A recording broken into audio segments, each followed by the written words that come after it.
Silas Bell stood outside the church steps with his hat in both hands and nowhere to put himself.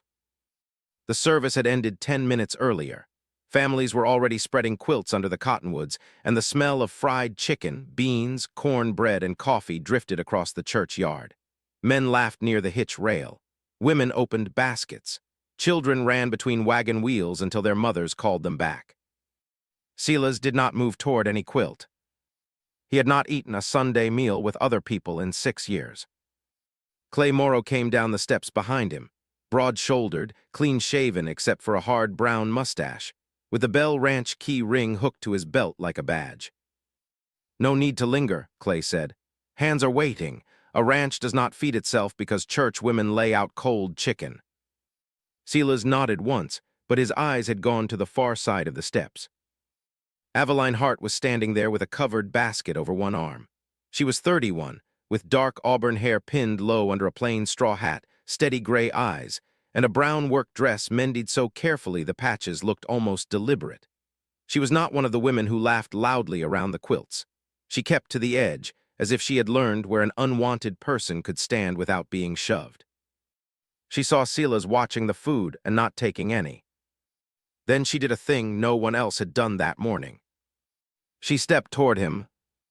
"Mr. Bell," she said, "I cooked too much. If you have not eaten, there is a plate at my porch. It is not fine, but it is hot." The words were simple. The churchyard went quiet around them anyway. Clay's hand shot out before Silas could answer. He struck the side of Aveline's basket. The cloth slipped, and 2 biscuits rolled into the dust at Silas's boots. "Bell men do not eat charity from women hunting a ranch," Clay said. Aveline's face went pale, but she did not bend for the biscuits. Martha Bell, Silas's aunt by marriage, stood 3 steps away with a blue account book clutched to her chest. She saw the biscuits fall. She saw Clay's hand. She looked down at her shoes. Silas did not miss it. Clay leaned close enough that only the front row of churchgoers heard him. "Your mother is dead, Miss Hart. His mother is dead. Do not go setting places at graves and calling it kindness." Aveline's fingers tightened around the basket handle. Silas's jaw worked once. He was a tall man with sun-dark skin, black hair touched with gray at the temples, and a quiet face that had made half the settlement decide he felt nothing at all. The other half said grief had hollowed him until only a rancher remained. Both halves were wrong. He bent, picked up the biscuits, brushed the dust from them with his thumb, and set them gently back in Aveline's basket. "What time?" he asked. Clay stared at him. Aveline blinked as if she had not expected him to speak. "Noon," she said. "My place is the little Hart homestead past the wash. White gate if the wind has not knocked it flat again." "I know it. No obligation." "I heard you." Clay stepped between them. "Silas." Silas looked at the key ring on Clay's belt. 6 years ago, after fever took his parents and his younger brother within 9 days, Clay had taken the Bell Ranch keys because someone had needed to keep the place running. Clay had locked the dining room first. He said it was mercy, said no man should pass that table and count empty places. Silas had believed him because grief made cowards of good sense. Now, watching Aveline Hart hold a basket with Clay's handprint still pressed into the cloth, Silas wondered how many doors Clay had locked for mercy and how many for power. "Noon," Silas said again. He put on his hat and walked to his horse.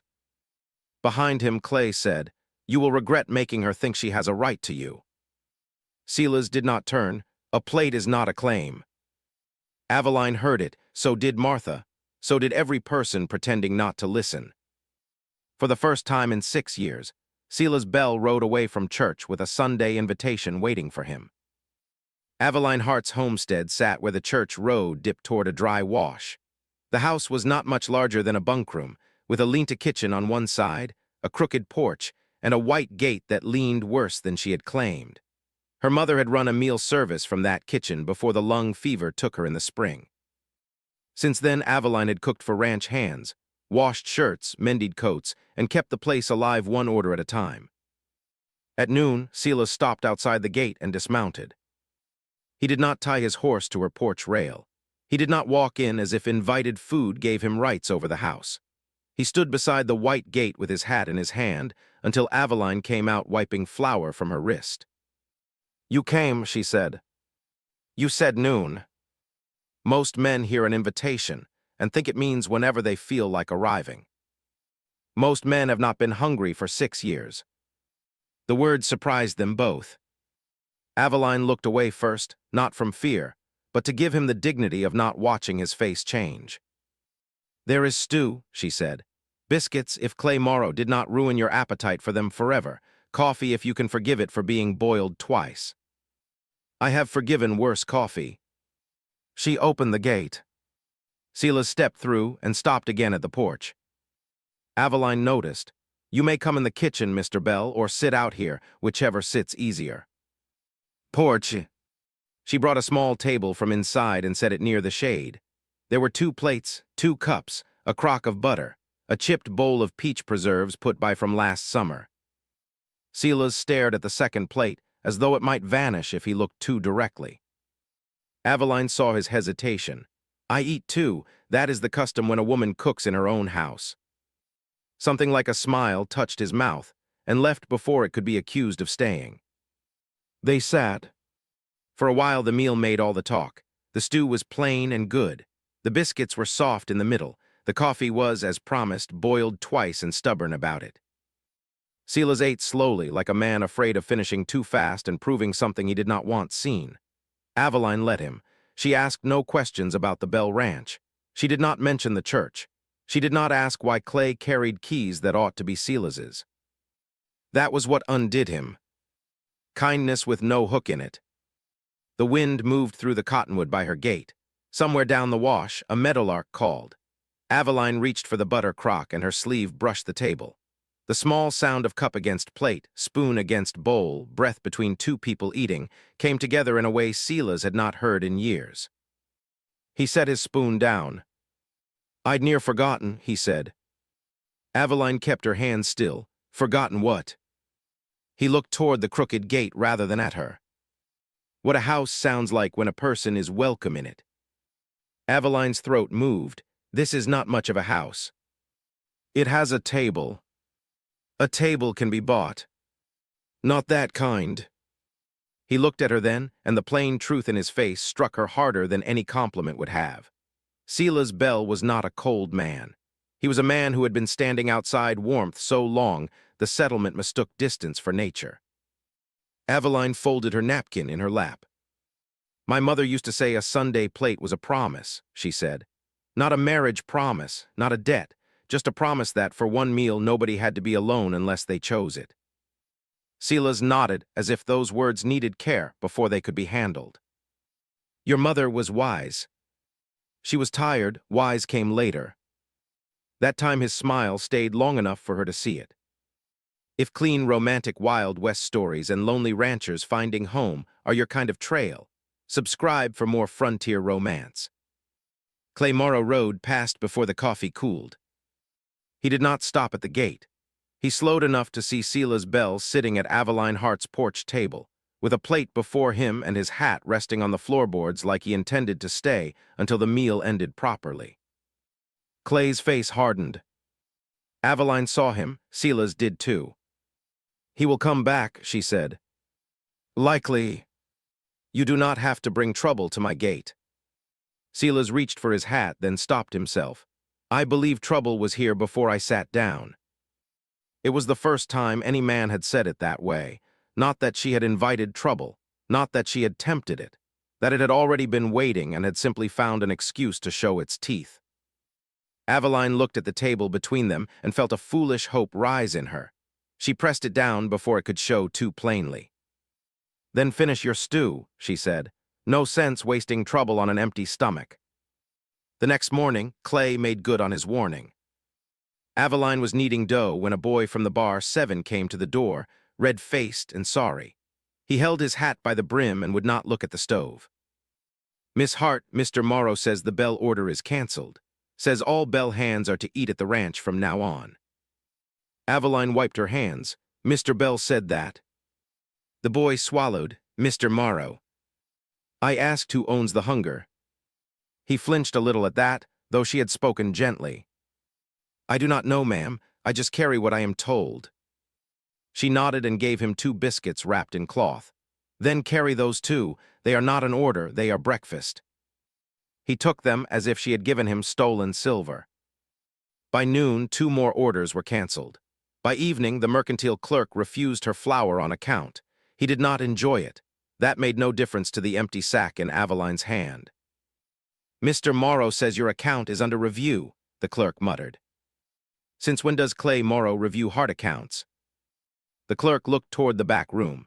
Since Mrs. Bell's pantry account stands behind half the church supper orders, and he says yours is tangled with hers. Aveline understood then that Clay had not merely slapped a basket. He had placed his hand on every road by which she earned bread. By supper, that hand had tightened. The livery boy would not promise hay on credit. A widow who usually bought Saturday baking sent word that Bell trouble made her nervous. Even the church sewing circle suddenly needed no coffee boiled for its meeting. Clay had not raised his voice once, and still Aveline could hear doors closing all over the settlement. She walked home with half a sack of cornmeal bought with the last coins in her pocket. At her gate, Silas Bell waited beside a bay horse with a parcel tied behind the saddle. I brought an order, he said. Aveline looked at the parcel. If it is charity, take it back before I am rude about it. It is beans, salt pork, coffee, and flour for 6 men through Thursday. I pay on delivery. Clay canceled Bell orders. I did not. He carries your keys. Silas looked toward the road where the dust from Clay's horse had long settled. That has begun to trouble me.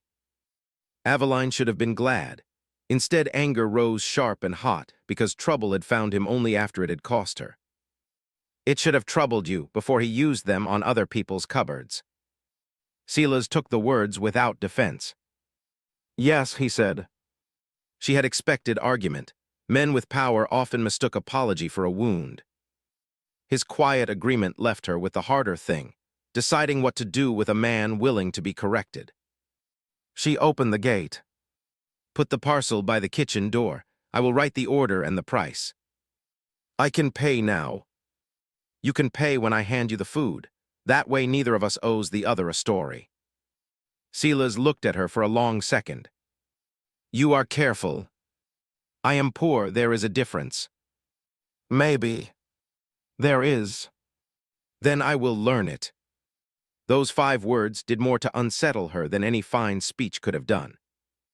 The Bell Ranch sat 3 miles north of the church road, where the grass ran higher and the wind came down from low blue hills.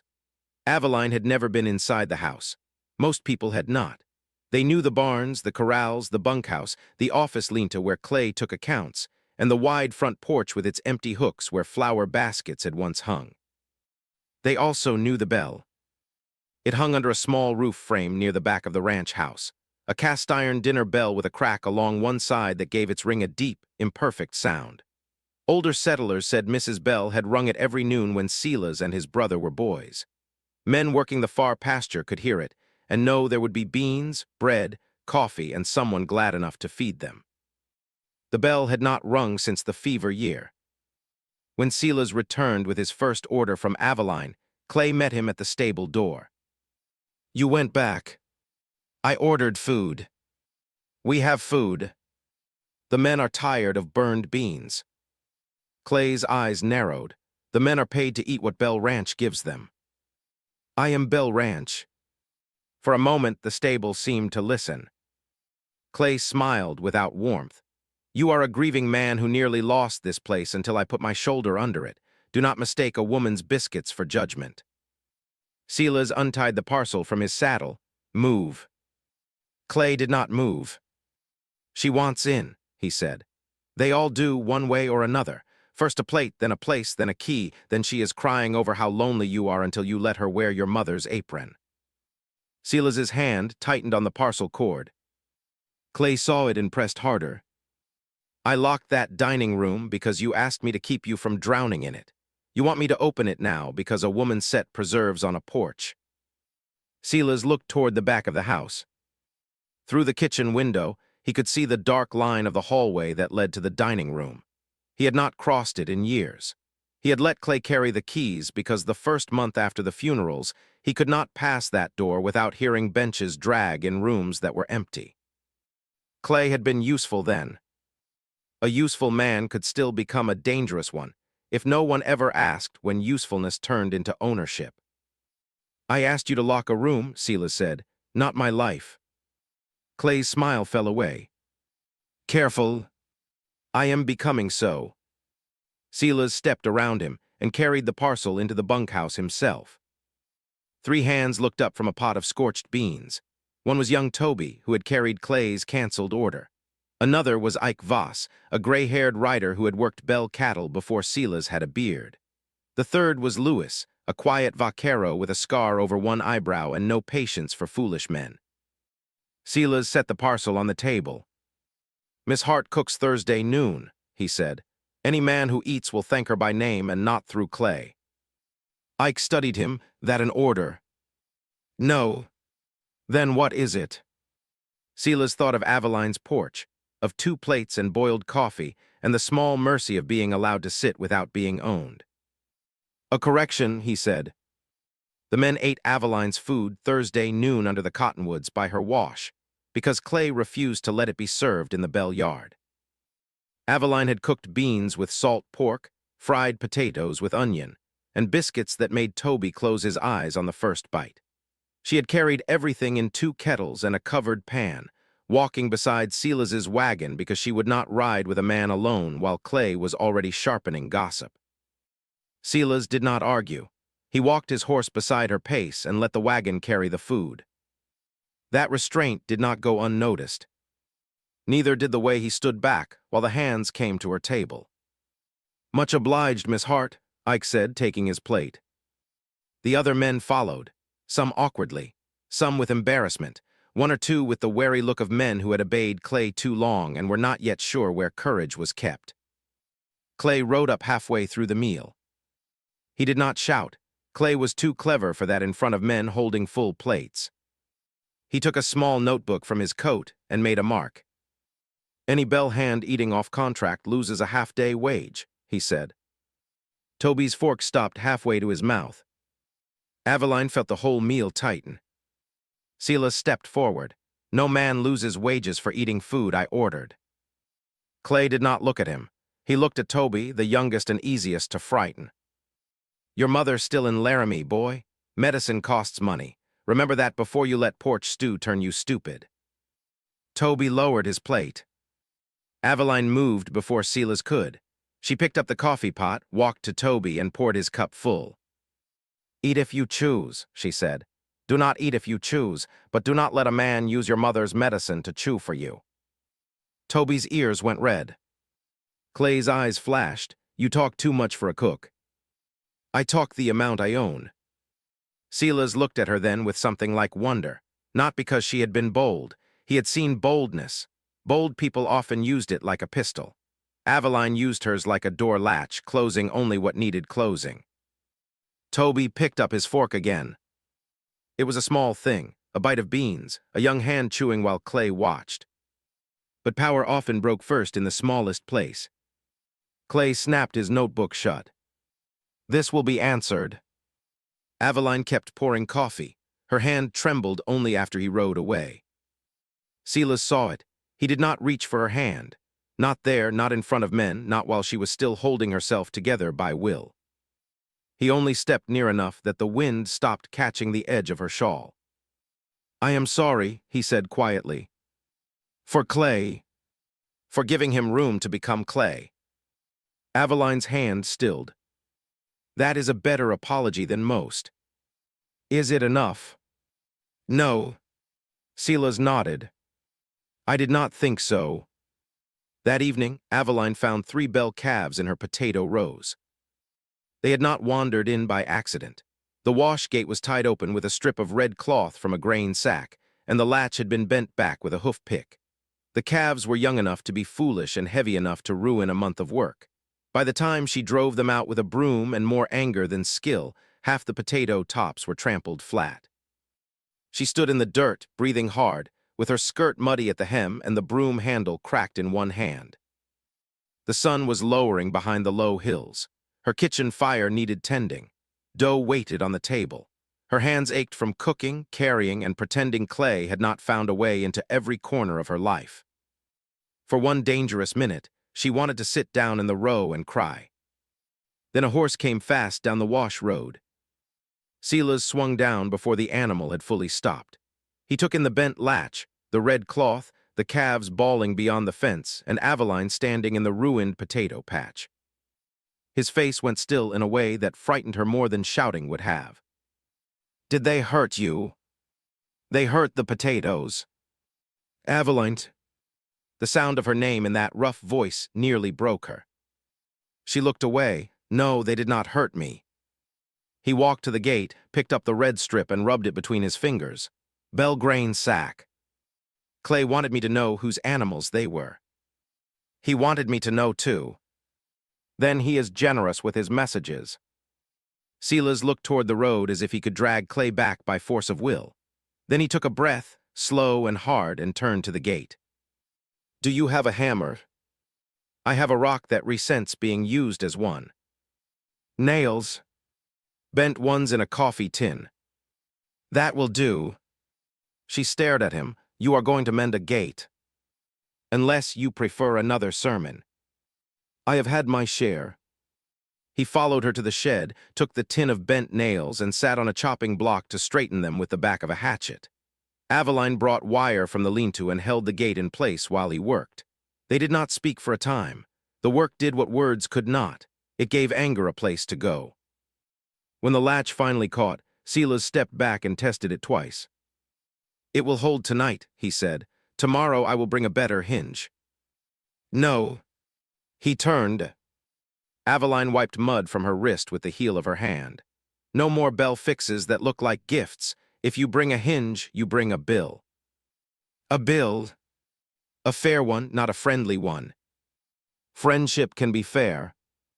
So can debt, until a man like Clay buys it." Silas absorbed that.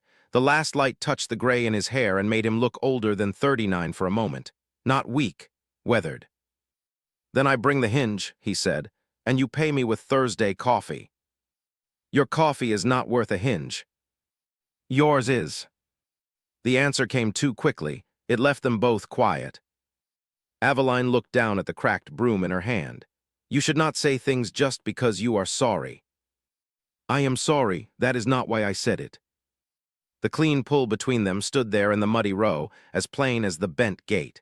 It was not the kind of heat that belonged in whispers or shadows. It was worse and better. It made ordinary work feel dangerous because every small kindness had weight. Silas looked away first, and Aveline was grateful. She needed one of them to have sense. "Clay will keep pushing," he said. "Yes." "He will use the herd, the accounts, the men, Martha." "Yes." "I do not yet know how to stop all of it." Aveline stepped over a broken potato stem and set the broom against the fence. "Then stop the part in front of you." "Which is?" "You still let him speak first." Silas flinched, not much but enough. "At church," she said, gentler now. "At the bunkhouse. At the gate today, if you ride after him and make him the center again. He speaks, and everyone waits to see if you will answer. Maybe Sunday needs to begin before Clay opens his mouth." Silas looked at the mended latch. "My mother used to ring the dinner bell before my father washed up," he said. "He would complain that he was not ready." "What did she say?" "That hunger did not wait for male convenience." Aveline laughed before she could stop herself. Silas looked at her then, and the softness in his face was so unguarded that it made her chest hurt in a way she did not have a modern word for and did not need one. She knew it by older names: want, fear, hope with its hat in its hands. "She sounds like a woman I would have liked," Aveline said. "She would have liked you." The words came out low. Aveline's laugh faded. No man had ever offered her the approval of his dead with such care. It was not a flirtation. It was a door opening into a room he had kept dark. She did not step through too quickly. "Then we had better not shame her Sunday," she said. Silas nodded. Before he left, he lifted the broken broom handle from the dirt. "Clay did this too." "A calf did. Clay only arranged the introduction." I will pay for the potatoes. No, Mr. Bell. Silas. She met his eyes. No, Silas. You will not pay for every harm Clay does just because he does it with Bell shadows around him. You will stop him from doing more. He took that like an order, maybe like a blessing. Sunday, he said. Sunday. He rode away in the last red light, and Aveline stood by the mended gate until his horse disappeared over the rise. Only then did she kneel in the potato rows and begin lifting what could still be saved. By Saturday, the whole settlement knew there was trouble over Bell meals. Martha Bell came to Aveline's kitchen just before sundown. She wore a dark blue dress with a clean collar and carried her account book like a shield. Aveline was scraping the last flour from a tin. You should stop, Martha said. Aveline did not turn. Good evening to you too. I mean it kindly. Most unkind things arrive wearing that coat. Martha's mouth tightened. She was not an old woman, but worry had pinched her face until every line pointed downward. She had been married to Silas's mother's brother, a man who died before Aveline ever came to the settlement. After the fever, Martha had remained near Bell Ranch, doing accounts, preserving fruit, minding pantry stores, and letting Clay tell people it was family duty.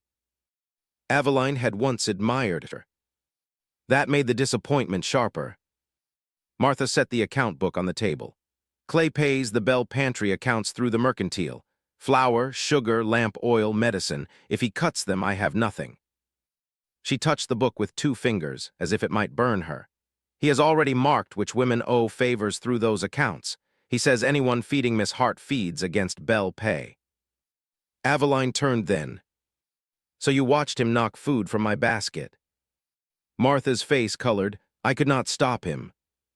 You could have bent for the biscuits. The words landed harder than a slap. Martha looked at the floor. You think I do not know that? Knowing a thing after it costs someone else is a poor kind of courage. Martha closed her eyes briefly. Silas cannot bear that dining room. Clay is rough, but he kept the ranch whole. Did he, or did he keep every person who might love Silas outside the gate? Martha had no answer. Aveline softened, though she did not let the woman off. Mrs. Bell, grief is not a room you keep locked forever.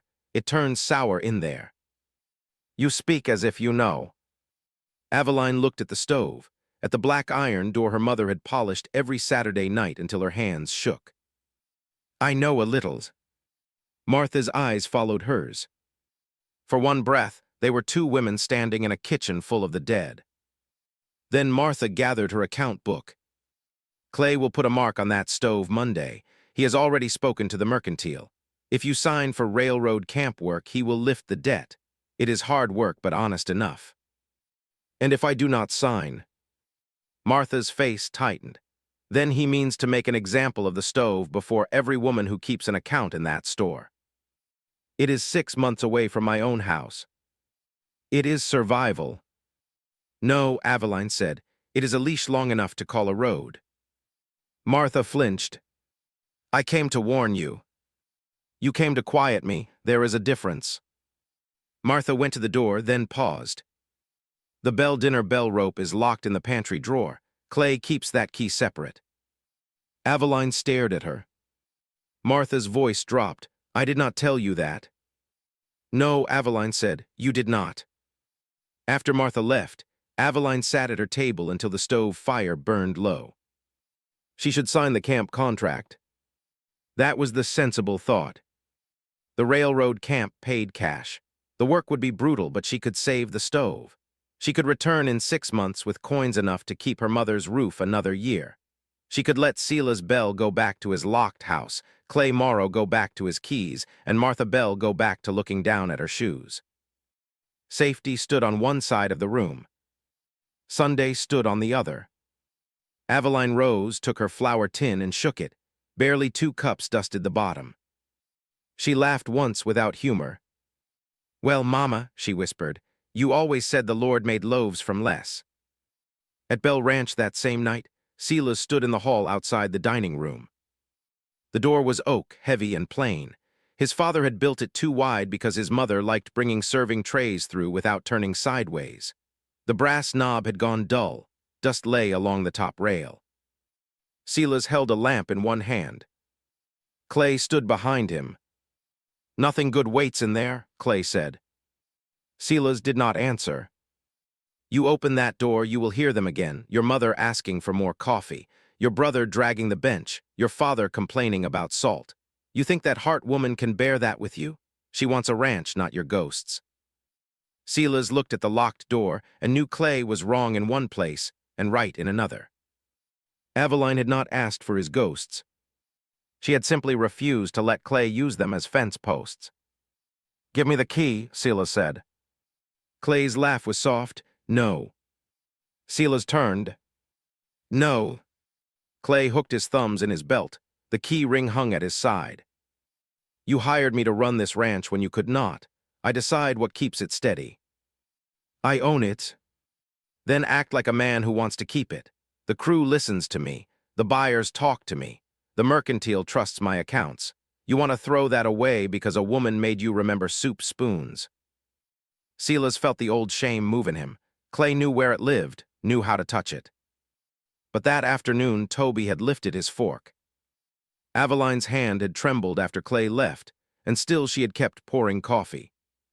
Courage, Silas was learning, did not always look like a man breaking a jaw. Sometimes it looked like a woman serving beans while her stove was being threatened. "If the crew listens only to you," Silas said, "then I have already lost more than I knew." Clay stepped closer. "Do not test me." Silas looked at the key ring. "I believe that is exactly what Sunday is for." The next morning, Clay nailed a paper to Aveline's stove. He came with 2 men from the freight yard and a wagon with high sides. The paper was not complicated. Aveline owed pantry credit. The stove stood as collateral because her mother had once borrowed against kitchen goods to buy winter flour. Clay had purchased the note through the mercantile account. Paperwork by itself was only ink. Clay made it live by pointing at the stove and telling the men to lift. Aveline stepped in front of it. "You will not touch my mother's stove." Clay held out another paper. "Sign for the railroad camp. 6 months cooking for graders north of Cheyenne. I lift the seizure. Refuse and this stove rolls today." Silas arrived before the men moved. He rode hard enough that his horse lathered at the neck. He dismounted in the yard and put himself between Clay and the stove, but he did not reach for the paper. He looked at Aveline. "What do you choose?" Clay laughed. "She chooses that is rich she owes." Aveline looked at the camp contract. 6 months, cash wages, a bed in a cook tent. Men who would not care that she was tired as long as the coffee boiled. Her house empty. Her mother's stove gone anyway if Clay found another excuse. Silas's face was tight, but he did not tell her what to do. That mattered. It mattered so much. She hated him a little for making the harder road feel possible. "I choose Sunday," she said. Clay's eyes narrowed. "That is not an answer." "It is mine." She took the seizure paper from the stove door, folded it once, and set it on the table. "I will cook Bell Ranch Sunday dinner tomorrow. If Mr. Bell orders it and pays direct, that money goes against the note. If you still mean to take the stove after that, you can do it in front of every man who ate." "You think witnesses feed creditors?" "No," Aveline said, "but they show a man what he looks like while he is hungry for power." Clay turned to Silas. "You let this go on, and Monday your herd moves without a foreman. See how long those men follow a house-haunted rancher and a woman with 2 cups of flour." Silas looked at the freight men. "Unload your hands from her porch." One man shifted. "We were hired to take a stove." "You were hired by a foreman using a disputed note on my meal order. You can wait 1 day and still be paid for the trip." Clay snapped. "Bell money does not cover this." Silas reached into his vest and drew out 2 coins. "Mine does for waiting, not for taking." The men looked at Clay, then at the coins. Money was not courage, but sometimes it bought courage enough time to stand up. They stepped back from the stove. Clay's face went red beneath the tan. "You just chose her over your ranch." Silas looked at Aveline, then back at Clay. No, I chose my ranch over your fear of her. Clay rode away, with the wagon rattling behind him. Aveline held herself still until the dust thinned. Then she sat hard on the kitchen stool. Silas stayed by the door. I can pay the note, he said. No. Aveline. It was the first time he had used her given name. It moved through the kitchen like a hand, laid gently over a bruise. She looked up. If you pay it, Clay will say I sold Sunday for Bell money. If I sign the camp paper, he owns my road. If I hide, he owns my fear. There is only one thing he does not own. What? What I cook and why? Silas leaned against the doorframe, as though that sentence had taken strength from his knees. Then tell me what you need. The Bell dining room. His face changed. Aveline saw the pain and almost took it back. Almost. Not your money, she said. Not your name, not your pity, the room, the table, the bell if you can bear it. Clay has used locked doors to make every kindness look like trespass. Open one. Silas closed his eyes. For a long moment, Aveline thought she had asked too much. Then he opened them. I do not know if I can stand in that room. Then sit. His mouth twitched, though his eyes were wet. You make hard things sound plain. They are still hard. Plain just means we stop pretending not to see them. He took his hat from the table. Tomorrow, he said, Bell Ranch, noon. Aveline nodded. After the stove men left and Silas rode for home, she took down the flour tin again. 2 cups. She had beans, potatoes, dried apples, coffee stretched thin, a little salt pork, not enough for a feast, enough for a beginning. Near midnight, a knock came at her door. She opened it with the stove poker in hand. Martha Bell stood on the porch. Her face looked older than it had the day before. Clay moved the bell rope, Martha said. It is no longer in the pantry drawer. He put it in the smokehouse tack chest, the small iron one. I saw him. Aveline did not lower the poker. Why tell me? Martha swallowed. Because I bent for nothing at church. Because I watched him shame you. Because I told myself silence was survival until I could not hear my own prayers without hearing his voice in them.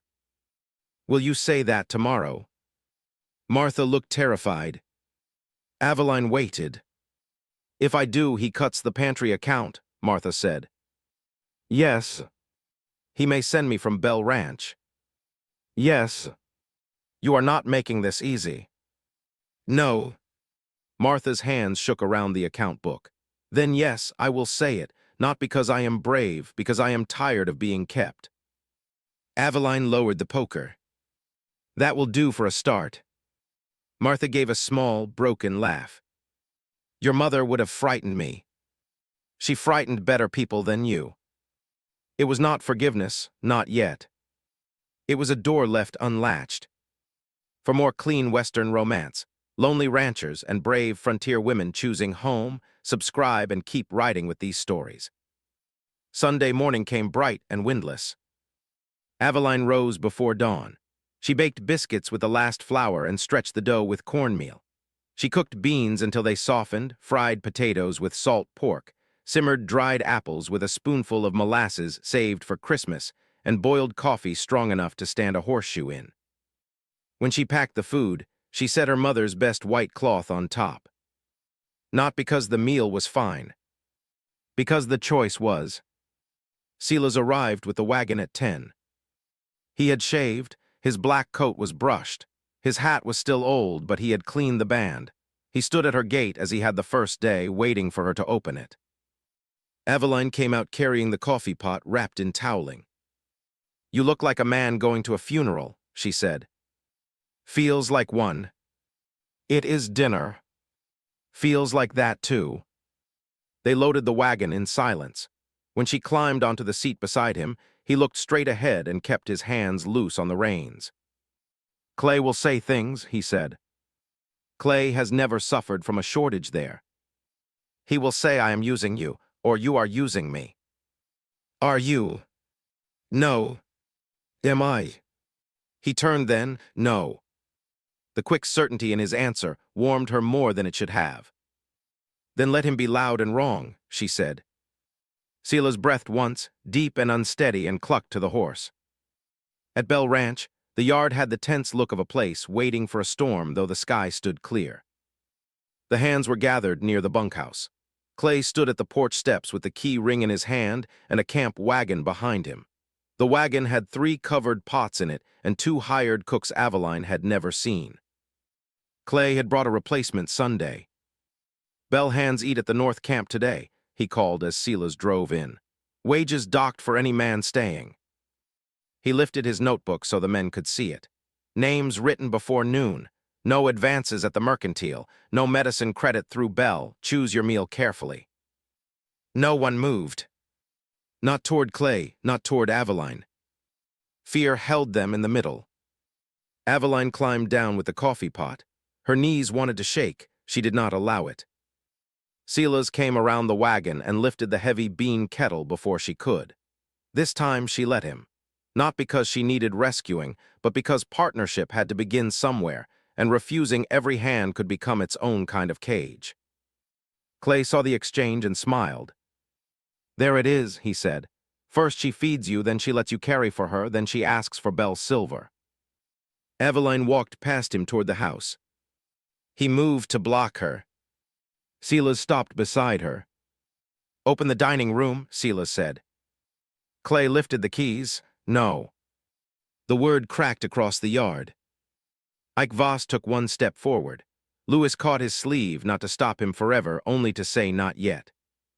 Clay pointed toward the camp wagon. "Any man still here when that wagon leaves is off Bell pay until I say otherwise."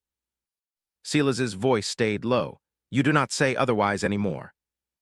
You think grief makes you wise now? You could not walk past that door for years. I kept buyers from cheating you. I kept hands from leaving. I kept women from circling. You kept keys." Clay's face tightened.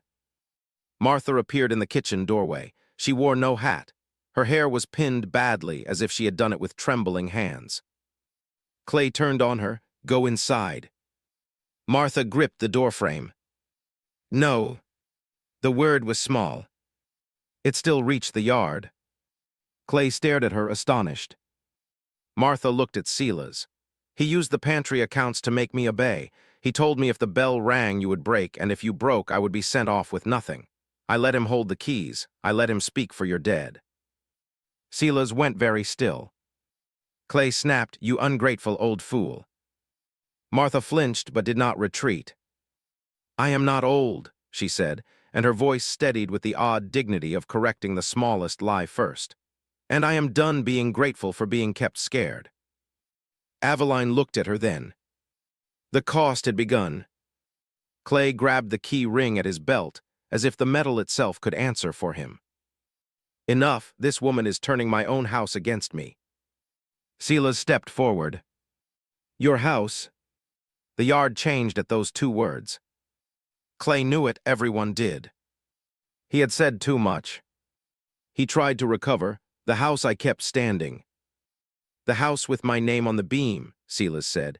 "The house my mother rang a bell over. The house you locked until I forgot I could open it." Clay backed toward the porch, one hand over the keys. "You open that room and every empty place comes back. Do you want her seeing you like that? Do you want the men seeing?" Silas looked at Aveline. The yard fell away for him. The hands, the wagon, Clay's red face, Martha's tears. All of it thinned until there was only a woman in a brown, mendied dress holding a coffee pot wrapped in toweling, asking for no part of him he did not choose to give. "Yes," he said. He held out his hand.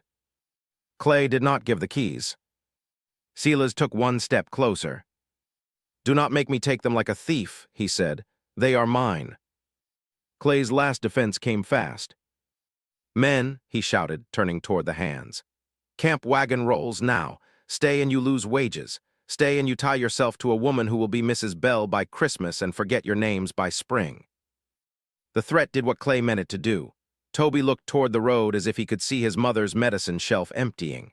Ike's jaw bunched. Lewis's hand closed around his hat brim. This was not pride Clay was squeezing. It was rent, flour, medicine, and the little coins that kept distant families breathing. Aveline's face burned. Silas moved, but she touched his sleeve. Only a touch, enough. She stepped in front of Clay. "No," she said. "No claim at this table. No hidden bargain. No wedding bought with beans and biscuits. I came because I was asked to cook and because I chose to answer. I will be paid for the work. I will keep my own house. And if Mr. Bell ever asks me anything more, he will ask where I can say yes or no without you holding a key over either of us." The words struck the yard harder than any confession could have. Toby took off his hat. Ike looked at Lewis. Lewis nodded once.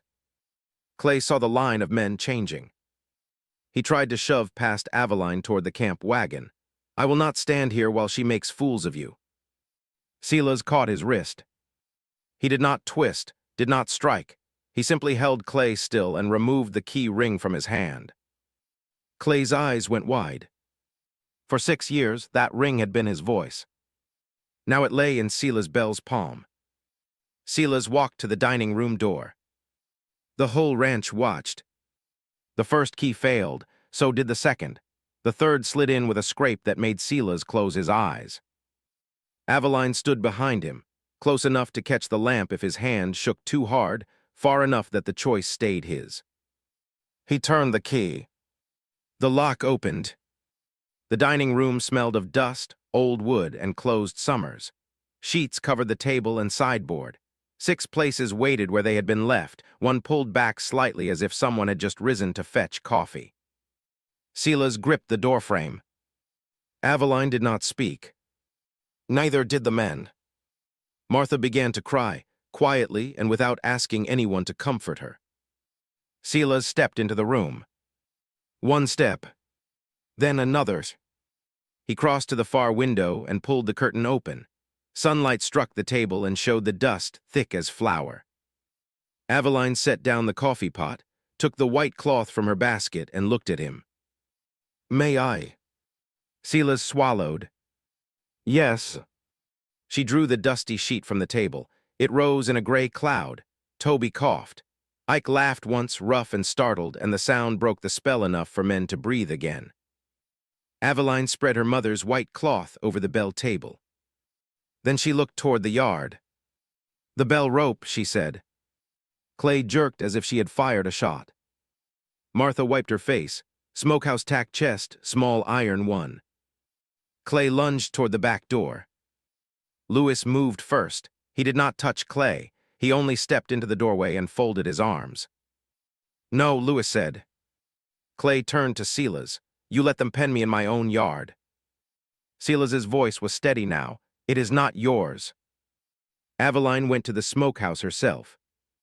That mattered. The story would later be told wrong by some, as stories often were. Some would say Silas saved her. Some would say the hands rose. Some would say Martha confessed, and that was the turn. But the people in the yard saw the truth. Aveline Hart walked to the smokehouse with Clay glaring at her back, opened the small iron tack chest Martha named, and took out the old bell rope. It was stiff with disuse. A mouse had chewed one end. She carried it back like a plain thing made holy by needing to be used. At the bell frame, she paused. Silas stood in the dining room doorway. "Still your choice," she said. His eyes shone. "Ring it," he said. Aveline tied the rope through the iron wheel and pulled. The bell dinner bell sounded across the yard for the first time in 6 years. It was not a pretty sound. The crack in the iron gave it a low break in the middle. It rolled over the barns, the corral, the cottonwoods, the church road, and the wash beyond. It sounded wounded. It sounded alive. Clay shouted over the last vibration. "Any man who sits loses wages, I mean it." Toby looked at the camp wagon, then at the dining room, then at Aveline. He walked inside and sat at the far end of the table. Ike followed. Lewis followed. One by one, the bell hands came in, not as a crowd roaring against a villain, quietly, awkwardly, like men remembering how to enter a house. Aveline served beans and potatoes. Martha carried biscuits with shaking hands. Silas poured coffee, spilling the first cup because he was listening to the room fill. Clay stood alone in the yard. That was the moment his power failed. Not when the key left his hand, not when Martha spoke, not even when the bell rang. It failed when hungry men chose a table he did not control. Clay came to the doorway one last time. "Silas," he said, and there was fear under the anger now. "Think, buyers expect me in Casper next week. The north herd moves under my tally. You throw me out and this ranch stumbles." Silas set the coffee pot down. "Then it stumbles honest. You cannot run it alone." "I am not alone." Clay looked at the men. "You choose this over wages." Ike wiped his mouth with the back of his hand. "We choose Bell pay from Bell, not Morrow pay from Bell pockets." Lewis added, "And Miss Hart's beans." A short laugh moved around the table. It was not cruel. That made it worse for Clay. He had built himself on fear, and ordinary laughter left no place for him to stand. Silas took the key ring from the table and removed 3 keys: the dining room, the pantry, the bunkhouse. "You are done as foreman," he said. "You will take your saddle and personal goods by sundown. You will not sleep in my bunkhouse. You will not hold Bell accounts. You will not speak for my dead again." Clay's face went dark. "You will crawl back." Aveline stepped forward before Silas could answer. "No," she said. "He may fall, he may make mistakes. He may burn every pot of beans on this ranch, but crawling is what a man does when another man keeps his keys. He has them now." Clay looked as if he wanted to strike the table, but every hand in the room had turned toward him. Not shouting, not threatening. Watching. His crowd control was gone. His witness control was gone. His wage threat had failed in the open air. The key ring was no longer at his belt. He left the doorway. No one followed.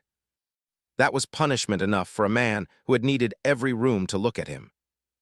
After the meal, Martha stood at the sideboard with the blue account book open. Her voice shook, but she did not hide behind it. "I wrote pantry charges under Clay's direction," she said to Silas, Aveline, and the hands still at the table. "Some were honest. Some were used to keep Miss Hart from flour and to keep me obedient. I will give up the pantry keys today. I will not handle Bell accounts until Mr. Bell chooses it again, if he ever does. I will work under order like anyone else." Aveline watched her. It would have been easy to soften then, to say all was forgiven because the room was warm and the villain was gone. But cheap grace was another kind of lie. Silas took the pantry key from the ring and set it on the table before himself, not before Martha. "You may stay in the West Room 30 days, he said. "Paid work if Miss Hart or I assign it. No accounts, no keys. After that, we speak again." Martha bowed her head. "That is fair." Then she turned to Aveline. "I am sorry, not for being afraid, for making you pay for it." Aveline held the older woman's gaze. "Repair first," she said, "then ask me again." Martha nodded. The room breathed easier because the cost had been named. Silas then took a clean sheet of paper from the sideboard drawer, pushed aside the dust, and wrote an order in a slow, careful hand. Bell Ranch orders Sunday and Thursday meals from Aveline Hart, paid direct on delivery. He signed his name. Then he slid the paper to Aveline. "Business," he said, "if you choose it." She read the line. It was not a proposal, not a rescue, not a claim. It was work she could refuse, money she could count, and a road Clay did not stand on. "I choose it," she said. Silas nodded, but he did not hide what the answer meant to him. "Good." Toby raised his cup. "Does choosing it mean more biscuits Thursday?" Aveline looked around the table, at the men trying not to grin, at Martha wiping her face, at Silas Bell standing in a room that had nearly killed him, and somehow looking more alive than he had at her porch. "It means," she said, "that Thursday depends on whether Bell hands can wash plates without breaking them." Ike groaned, Lewis laughed. Toby volunteered too quickly and was given the largest stack. Silas watched Aveline order his ranch hands around his mother's table, and longing rose in him so strong he had to step outside. Aveline found him by the Bell frame a few minutes later. He was looking across the yard where Clay's horse had been tied. The post stood empty.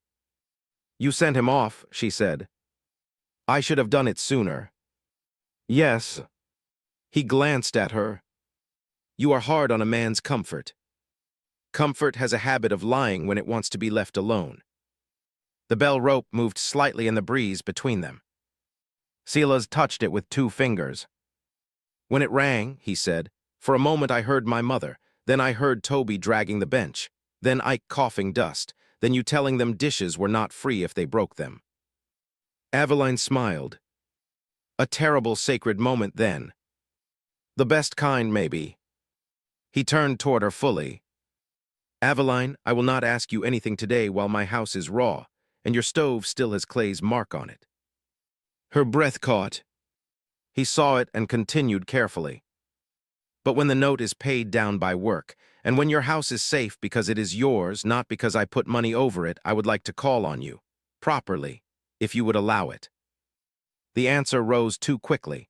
She held it back because he deserved her choice, not her relief. You may ask when the stove mark is gone, she said, and I may answer then. That is fair. You say that as if it does not scare you. It scares me plenty. Good, then you understand the question. His smile came slow, but it came. By Monday, Clay Morrow was gone from the Bell bunkhouse. He did not ride into exile under a cheering sky. He packed his saddle, 2 shirts, his account coat, and the small black notebook he had used to frighten hungry men. Silas stood nearby while he did it. Ike and Lewis watched from the corral not to threaten, but to make sure no Bell goods found their way into Clay's bags. Clay tried one last time with Silas when the horse was saddled. She will leave you, he said. They all leave when the work turns mean. Silas looked toward the ranch house. Through the open back door, he could hear Aveline and Martha arguing over whether the pantry shelves needed lye water before fresh paper. Neither sounded gentle. Both sounded alive. Maybe, Silas said. Clay blinked. He had expected denial. Silas stepped closer. But if she leaves, it will be because she chooses the road, not because you locked the door. Clay had no tool for that answer. He mounted and rode out under the Bell arch without the key ring at his belt. The stove mark came down Thursday. Not because Silas paid the note in secret. Aveline would not have it. The first Bell meal money went to the mercantile with Ike as witness, and the clerk wrote the credit in a plain hand. The second order followed, then a third. Clay's purchase of the note had depended on fear. Without the Bell accounts behind him, without Martha signing pantry charges, without the crew obeying his docked wages, his hold weakened to ordinary debt. Ordinary debt was still hard. But hard was different from trapped. The mark came down in front of people. Aveline insisted on that, though every quiet part of her wanted the matter finished with no eyes on it. She carried the payment herself to the mercantile on Thursday afternoon, with Silas walking beside her, not ahead. Ike came because he had seen the first meal eaten. Martha came because Aveline told her repair done in corners had a way of becoming another secret. The mercantile clerk looked miserable when Aveline laid the coins on the counter. Miss Hart, I can write the credit and send word, he said. No need for all this. There is need. He looked at Silas. Silas did not help him hide. Write it, Silas said, then read it. The clerk dipped the pen. His hand shook enough to leave a blot beside Aveline's name. Martha stood near the flour barrels with her account book pressed to her waist. 2 women from church lingered by the ribbon shelf, pretending to choose between blue and brown. A freight driver leaned against the doorframe. News traveled through a settlement faster when everyone pretended not to carry it. The clerk wrote the credit. Then Aveline turned to Martha. Your part. Martha closed her eyes once. When she opened them, she stepped to the counter and placed the blue account book beside the clerk's ledger. Charges made under Bell Pantry authority against Miss Hart's flour account were allowed by me, Martha said. Her voice was not strong, but it did not break. I let Mr. Morrow use my account standing to close her credit. Those charges are not to be treated as church orders or Bell family debt. They were pressure. I helped put it there. One of the women at the ribbon shelf drew in a breath. The clerk stared at the account book as if it had grown teeth. Aveline did not look away from Martha. And the cost. Martha swallowed. I no longer hold Bell Pantry keys. I no longer sign Bell accounts. I will work 30 days under assigned wages to repair the account confusion, and I will not ask Miss Hart to call it forgiven. The freight driver took off his hat. That small motion mattered. It told Aveline the room had heard cost, not tears. The clerk cleared his throat. I can strike the review hold from Miss Hart's account. You can, Aveline said. He drew a line through the hold. The sound of the pen scratching paper was not dramatic. It was thin and ordinary, but Aveline felt it in her knees. Silas watched her, and for one aching second she wanted to lean into his side. She did not. Not in that store, not while every eye would turn comfort into claim. He seemed to know it. He took one step away, giving her room to stand alone with her restored name. That was the moment Aveline understood that his restraint was not distance. It was respect with work boots on. The clerk handed her the receipt. She folded it and put it in her pocket without showing it to anyone. The receipt mattered, but it was not the proof of her worth. The room had already changed because Martha paid in standing. The clerk corrected the line, and Silas refused to let his presence swallow Aveline's. Outside, Ike gave a low whistle. Never thought a flower account could feel like a gunfight, he said. Aveline looked at him. Then you have never depended on one. Ike tipped his hat, fair. Martha stood on the boardwalk, pale and drained. Aveline could have walked past her. Instead, she stopped. 30 days, Aveline said. Then we speak again.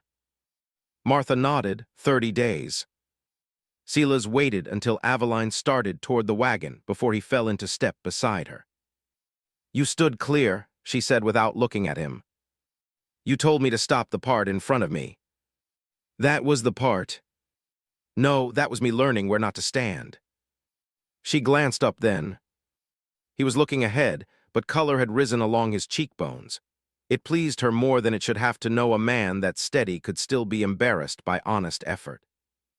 You are a slow student, Mr. Bell. But willing. That counts. He helped her into the wagon only after she offered her hand. It was the first time she had done so. His palm was warm, rough, and careful. He released her the instant she was steady. The release, more than the touch, followed her all the way home. Aveline worked. Silas ordered. The hands washed dishes badly and learned under threat of no molasses apples. Martha scrubbed pantry shelves, copied honest accounts under Aveline's eye, and said nothing when silence would have been easier. Clay tried to reach back once. It came as a message folded inside a cattle buyer's note. The buyer, Mr. Clegg from Casper, arrived on the second Friday after the bell rang and asked for Clay as if nothing had changed. He was a square man with a city hat and a habit of looking at everyone except the person speaking to him. Mr. Morrow handled the North Herd tallies, Clegg said in the Bell yard. He writes that no sale should be discussed until his return. Silas stood beside the corral gate. Aveline had come to deliver noon food and was setting a kettle on the plank table near the bunkhouse. She did not belong in cattle business, and Clay had counted on that. He had counted on Silas sending her away before speaking of money, tally, or buyers. Silas looked at the note in Clegg's hand. Then he looked at Aveline. Miss Hart, he said, would you stay? Clegg's brows rose. This is ranch business. It is Bell business, Silas said. Bell business no longer requires women to vanish so men can be cheated politely. Aveline did not smile, though Toby nearly dropped a stack of plates trying not to. Silas took the tally book from Ike, opened it on the gate rail, and read the count himself. Slow, but correct. Lewis named the brands in the north pasture. Ike named the steers Clay had tried to hold aside for a private sale. The buyer's face changed as the numbers stopped matching Clay's letter. No sheriff came, no court paper appeared, no grand proof was lifted for a crowd. Just men who had been treated as tools speaking plain in the yard, and Silas Bell letting them speak where Clay once would have answered for all of them. Clegg folded Clay's note smaller and smaller. Seems Mr. Morrow misunderstood his authority, he said. Aveline set a plate in front of him. That has been going around. Ike coughed into his sleeve. Lewis turned away, shoulders shaking. Clegg accepted the plate because hunger could humble even a cattle buyer. By the time he left, the sale was made under Silas's signature. The hands had their tally shares named in front of them, and Clay's last string into Bell Ranch had snapped without anyone raising a voice. Silas found Aveline at the wash bucket afterward. "You did not need me for that," she said. "No." "Then why ask me to stay?" "Because Clay's letter expected me to send you off. I wanted the yard to see that I would not." She wrung out the cloth slowly. "That was costly." "A little. Cattle buyers talk." "Good." Aveline looked at him then, and the answer she had been holding back shifted inside her. Not into yes, not yet, into trust strong enough to wait without starving. "Your beans are still in danger of burning," she said. Silas glanced toward the kettle, alarmed. She laughed and rescued it before the whole yard smelled his panic. When she lifted the lid, the beans had only begun to catch at the bottom. Silas took the spoon from her when she offered it, stirred with grave attention, and looked so relieved over a saved pot that Aveline had to turn away before he saw how much his ordinary hope affected her. 2 Sundays passed. The bell rang both times. Silas did not always stay in the dining room without stepping out. Sometimes grief took him by the throat, and he would go to the yard, breathe, and come back. No one called it weakness. Not after Aveline said in front of the hands that a man returning to the table had done more than a man pretending he never needed to leave. On the 3rd Sunday, Aveline brought no wagon. She came on foot through the white morning light with a small basket over her arm. The stove mark was gone. The note was not fully paid, but it was no longer a weapon. Bell orders and 2 new ranch accounts from men who had eaten at Silas's table had given her enough to keep flour in the tin and coffee in the jar. Silas was waiting by the bell frame. He had no hat in his hands this time. The hat rested on the bench beside him. Aveline stopped at the gate. "You are early," she said. "I have been early for an hour." "That sounds uncomfortable." It was. She opened the gate herself and came through. The dining room windows were open. She could hear Martha scolding Toby over wet plates. She could hear Ike laughing at something Lewis said. She could hear the coffee boiling too hard. Silas watched her listen. "That day on your porch," he said, "I told you I had near forgotten what a welcome house sounded like." "I remember. I was wrong." Aveline's fingers tightened on the basket. He stepped closer, leaving space enough for No to stand between them if it needed to. "I had not forgotten. I had been kept from remembering. There is a difference." She looked at the bell, at the rope moving lightly in the wind. "Yes," she said, "there is. The stove mark is gone. Your house is yours. Bell orders are paid direct. Clay has no key here. Martha has no account over you." "That sounds like a list you practiced." "All morning." Her mouth curved. Silas took a breath. "May I call on you, Aveline Hart? Not for a cook, not for a rescuer, not because Sunday scared me into wanting the nearest hand. Because when you are in my house, it becomes honest. Because you make room without making claims. Because I want to learn what home sounds like when you are not working for it." Aveline's eyes stung. She could have answered with a joke. She nearly did, because tenderness frightened her more than Clay ever had. Instead, she walked to the small table under the bell frame. 2 cups sat there, empty and waiting. She took them from the basket, plain tin cups from her own kitchen, and set them beside his. "You may call on me," she said, "but if you come on Sunday, you bring coffee. Yours is still terrible." Silas laughed. It was not loud. It did not need to be. It moved through the yard, through the open dining room windows, past Martha and the hands, under the cracked iron bell that had remembered its work. Aveline took the bell rope and held it out to him. "Together?" she asked. Silas put his hand beside hers, not over it, beside it. They pulled. The bell rang out broken and whole, calling everyone to the table. After the last cup was poured and the bell's broken note faded into the open windows, Aveline stood under that sound with her own cup beside Silas Bell's, knowing she could walk home whenever she chose and knowing, for that Sunday, she chose to stay.